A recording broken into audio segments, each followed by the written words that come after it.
So you're tired of going out to eat and you need an easy weeknight meal or something easy you can make on a Sunday morning for Sunday lunch. Now my mother-in-law makes this in the oven and it's straight up fire. But this is how my buddy Luke Brown does. Starting out with 3 good-sized chicken breasts, basic seasonings, onion powder, industrial-sized garlic powder, old paprika, UFO salt, extraterrestrial pepper,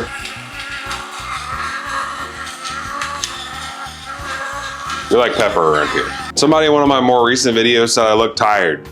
I got 5 kids, you mind your own business. It's like telling somebody that's wearing heavy makeup that they look ugly. 1 can of the Rotel. I usually use the original. Some people are just sitting here waiting for the cream cheese. It's not gonna happen this time, okay? This is the one recipe that I don't use it. He uses 2 cans of cream of chicken soup. 20 ouncer is all you need. Must have had an overripe can. Also add a tablespoon to an oops of garlic. This one's going on low for 4 hours, or from when I get ready to church to when I get home. See you then, okay? Don't forget to clean up your mess. It's always hectic later, so save yourself now. If you'll excuse me, time to get this rear in gear and go get ready. Well, we're back and he is risen. Happy Easter. Well, you might see this the day after. But still, hope you win if you didn't go. He still loves you. This has been 4 hours on low now. We're gonna finish this up. In here, we have 3 of the breasts. 1, 2sies, 3rd breasticle. Give you a swish so you don't burn.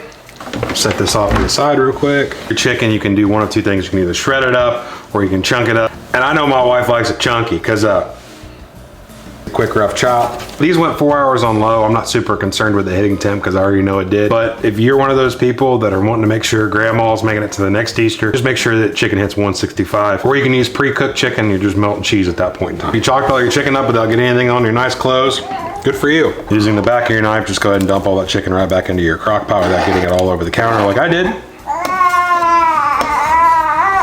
My Spyderco knives keep a really good edge, but they keep an even better edge when I don't drag them across the cutting board like that. To this mix here, we're gonna add in 2 cups of Colby Jack cheese or whatever cheese that you like, freshly shredded. My mother-in-law uses Velveeta in her recipe, but honestly, whenever you do this in the crock pot, it turns into concrete after a while. Now we're gonna go with the Dollar Daisy and just go ahead and go with a 1/4 cup. We're gonna give this a good swish and we're gonna throw it on keep warm so all that cheese melts down.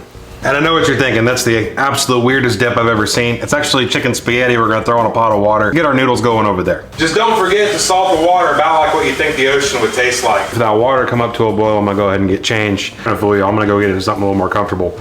Like, I don't wear this when I'm just hanging around the house. Much better.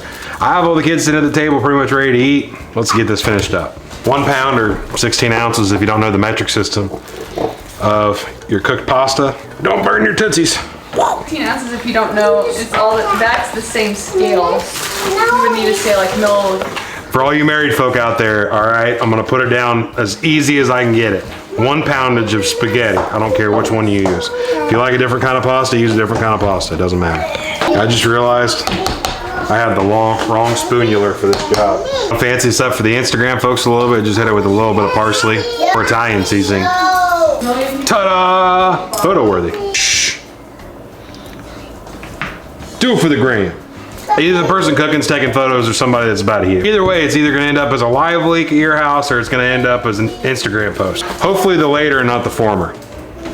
We can all hope. Lucas, it tastes excellent, but honestly, I needed more cheese than just 2 cups. Maybe that ain't you, maybe that's me, but as for me in my house, we'll go with the full 16-ounce block of cheese.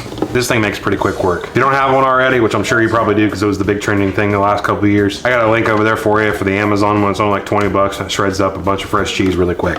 Just don't lose the top piece like I did, or else you get your finger bits caught up in there. The last thing you want to do is be a good cook with the missing finger, because whenever somebody asks you wherever the good food is, you go, over there.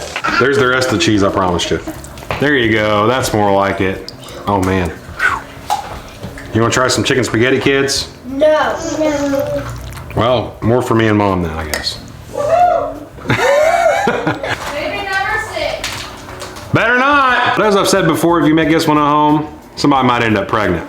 It's that good. I got 2 out of 4 kids that tried it, and those 2 both loved it, so hopefully you have the same luck. 50%'s better than no percent, right? Just keep offering it to them. They're eventually gonna hear it. Everybody's an expert when it comes to kids that aren't even their own. If you want more easy recipe ideas, go ahead and hit that follow button so we can keep doing this. Keep you and your family fed now the drive-thru a little more often. Till then, hope you all had a happy holiday. If you don't see this on Easter, hope you had a good one.